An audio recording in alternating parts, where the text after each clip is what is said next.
এটা বিজেপি চিরকালের বক্তব্য ছিল যে রেড রোডে কেন ঈদের দিন নামাজ পড়া হয়। রেড রোডে ঈদের দিন সকালবেলা 1 ঘন্টা নামাজ পড়া হলে বিজেপি রাতের ঘুম চলে যেত। আর সেই রেড রোডে এখন 7 দিন ধরে বসে ওরা ওখানে যোগাসন করবে। এখন যদি এগুলো বোঝা যায় যে এগুলো হচ্ছে চুলকে খাওয়া করা, এগুলো হচ্ছে মানে ইচ্ছে করে একটা ধর্মের মানুষকে কর্নার করার জন্য এগুলো করা। দুর্গাপুজোর সময় 1 মাস 1.5 মাস ধরে রাস্তার একটা অংশকে দখল করে শয়ে হাজারে হাজারে প্যান্ডেল হয়। কখনো তো কেউ বলতে যায়নি যে কেন প্যান্ডেল হচ্ছে। কেননা উৎসবের সময় এই ধরনের কিছু এক্সেপশন করতেই হয়।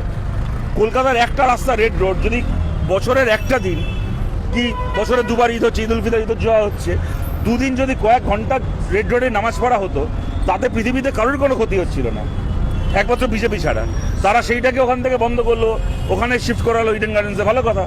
তৃণমূল কংগ্রেসেরও জিতে আসা যারা বিধায়ক রয়েছে, এমনকি জাভেদ খানের মতো যারা নিজেদেরকে মুসলমান মানুষের প্রতিনিধি বলতো, তারাও সবার আগে শুভেন্দুর সঙ্গে সেটিং করে এই ব্যবস্থাকে স্বাগত জানালো। তারপরে দেখা গেল যে 7 দিন ধরে ওরা এখন নাকি রাস্তা আটকে রেখে ওখানে নাকি এখন যোগাসন করবে, ওখানে এখন ডিগবাজি খাবে রাস্তা আটকে রেখে। সুতরাং বোঝাই যাচ্ছে যে রাস্তা আটকানো না আটকানোটা কোনো প্রশ্ন ব্যাপার না এদের কাছে। এদের কাছে ব্যাপারটা হচ্ছে সংখ্যালঘু মানুষকে তার ধর্ম পালনের অধিকার থেকে বঞ্চিত করা, তাকে তো ধর্ম পালন করা থেকে আটকানো। এরপরেই ওরা বলবে যে কোরআনে কোথায় লেখা আছে যে রেড রোডেই নামাজ পড়তে হবে। কোথাও লেখা নেই। কারণ ভারতের কোন শাস্ত্রে লেখা আছে, কোন বেদে, কোন উপনিষদে লেখা আছে যে রেড রোডে যোগাসন করতে হবে? তাও তো কোথাও লেখা নেই। সুতরাং রেড রোডে নামাজটাকে আটকানোর সময় বলবে যে কোরআনে লেখা নেই রেড রোডে নামাজ পড়তে হবে, তাই এটা চাইলে আটকানো যায়। তোমার ভাই কোন বেদে লেখা আছে যে রেড রোডে তোমাকে নাচন গোদন করতে হবে, যোগাসন করতে হবে? হ্যাঁ, কিন্তু এগুলো ওই জোর যার মুলুক তার। ভোটে জিতেছে যখন গায়ের জোরে যা পারবে তাই করবে।